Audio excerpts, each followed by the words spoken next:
A totally normal world where a majority of the population has superhuman abilities, trouble is bound to come. Heroes were made to defeat villains. The line between good and evil is clear to see for most people, but what happens when the line starts to become blurry? Listener woke up to the sound of her alarm clock going off. She reluctantly got out of bed and dragged herself to the bathroom. She looked into the mirror for a few moments before realizing that today was her first day at UA High, the school for heroes.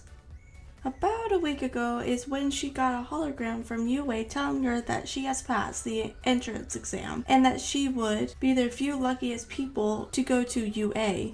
Listener ran and brushed through her hair and quickly got dressed into the school uniform. Last year, UA produced some of the best new pro heroes, and she admired them because they made it feel possible. It was possible to become a hero. She had always admired Shota the most. She wasn't sure why. She grabbed her backpack and ran out the door to get to school.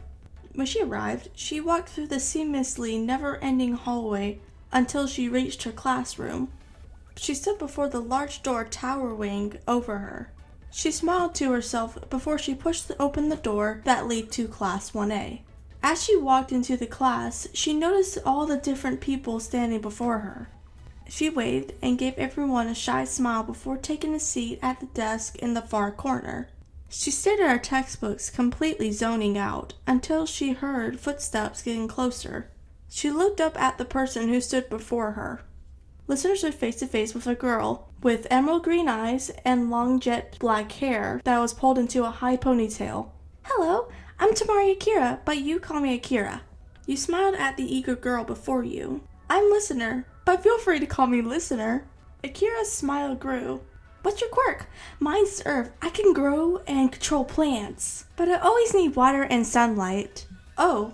My quirk is..." You were cut off by somebody walking through the door. You recognized the pro hero as Eraserhead. "Welcome to UA High, please take your seats," he said in his unusual monotone voice. "I'll tell you after lunch," you quickly told Akira. She nodded and quickly rushed to take her seat.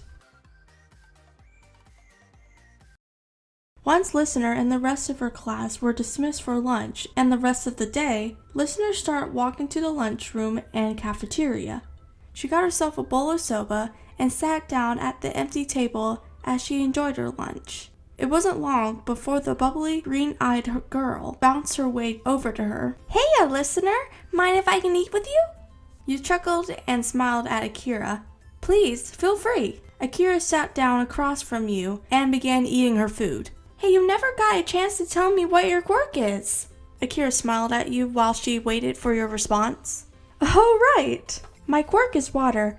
I can suck the air out of objects or the air, then use it to either make the area drier to evacuate people in, or let it flood, or make it easier for others to use their quirks." You look up from your food to look at Akira, only to see her eyes fill with wonder. "That's so cool!" You let out a chuckle at her response. "Are you going to be living in the dorms?" You haven't really thought about it, but ultimately decided it would be for the best. You nodded. Her smile grew, if that was even possible. "Sleepover!" Akira screamed. You turned tomato red in embarrassment. "Shh, Akira, sit down. You're gonna get in trouble," you hissed at her. Akira mumbled an apology and sat down. You both made small talks as you finished eating. Once you were both finished, you both made your way to the UA dorm rooms. You walked up to the lady working at the desk in the lobby of the building. "Hello, how may I help you?" the receptionist said, not looking away from her computer. "Hello, we're here to pick up keys for our dorms," Akira said in a happy tone. "Names?" The receptionist finally looked at the both of you. "Listener and Tamari Akira," you said. The receptionist gave you a small nod and handed you the pair of keys. Room 472 for Akira and room 264 for yourself. "Oh, our rooms aren't even close to each other's," Akira said in a sad voice. "Well, I'm gonna decorate my room. But first, can I get your number?" Akira asked. Sure, but I didn't bring any of my stuff with me, so I will probably be going out to get some stuff to decorate later. Then you proceed to tell her your phone number and parted away. You walked into your new room and saw the room already had the bare necessities. Time to start planning out my room, you thought.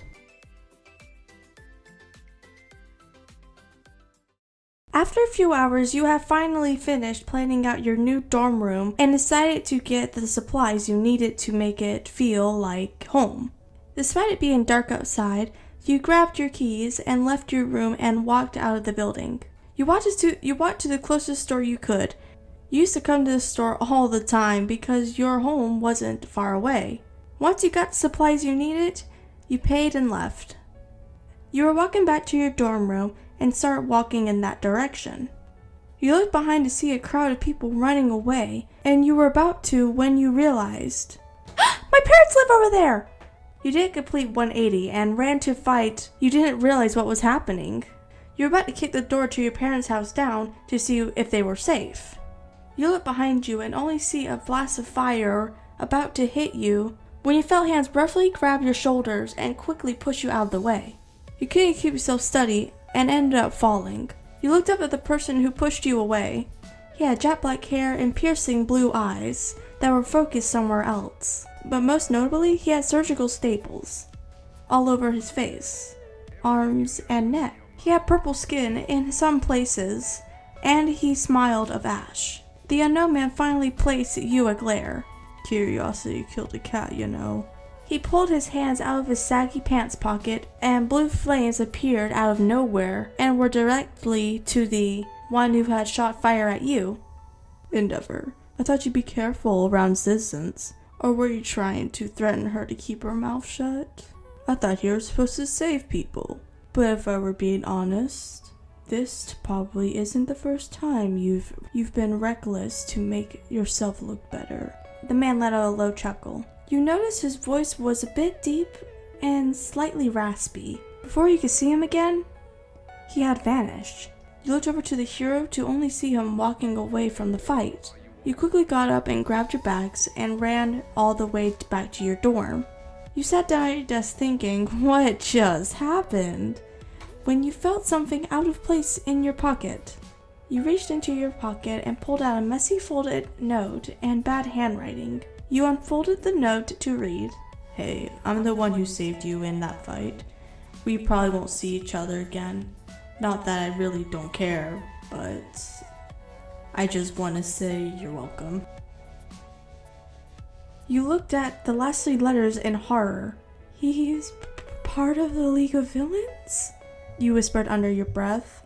Your mind was racing 1,000,000 times a minute, but one thing stuck in your head. I'm screwed.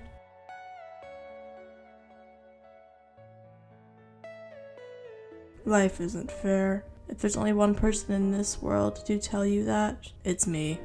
Yeah, I know. In the world, people are starving and stuff, but people think I'm dead. D-E-A-D. 6 feet under. I was considered a mistake by my father. My younger brother got all the attention because he was perfect. Dabi put his hands to his ever-saggy pants pocket. He was also wearing a black hoodie with the hood up to avoid being seen as we walked through the streets of Japan. The wind picked up and blew off his hoodie. Oh boy, he thought. He knew somebody was behind him, so he quickly turned on his heel to come face to face with the person he hated more than All Might. Fancy meeting you here, Endeavor, he said. Dabi, why are you here? Planning to kill the residents or perhaps rob a house? Endeavor said with disgust. Dabi put his hand over where his heart should be. Ouch, I was just trying to walk. You know, I live here too. Endeavor chuckled. You will be living behind bars after tonight. Endeavor quickly shot a ball of fire at Dabi, who had managed to dodge. Dabi ended up a couple feet away from a girl trying to kick the door down. He quickly glared at Endeavor and saw that he was about to shoot another fireball at him. He could feel the eyes gaze on him. He quickly turned to look at her and say, Curiosity killed a cat, you know. Dabi pulled his hands out of the pockets of his saggy jeans and used his quirk on Endeavor. Endeavor, I thought you would be more careful around citizens. Or are we just gonna threaten her to keep her mouth shut? I thought heroes were supposed to save people. But if I'm being honest, this isn't probably the first time you've been reckless in order to make yourself look better. Dabi chuckled before vanishing from both the sight of the girl and Endeavor. He quickly found a random piece of paper and a pen. He put the paper against the brick wall of the alleyway he was in and wrote, "Hey, I'm the one who saved you in that fight. We probably won't see each other again. Not that I really don't care, but I just want to say you're welcome." He quickly folded the note and ran to find the girl. He quickly found her walking back to wherever she lived. He stuck the note into her pocket and ran before she realized that he was there. Dabi went back to walking alleyways without a care in the world for the rest of the night.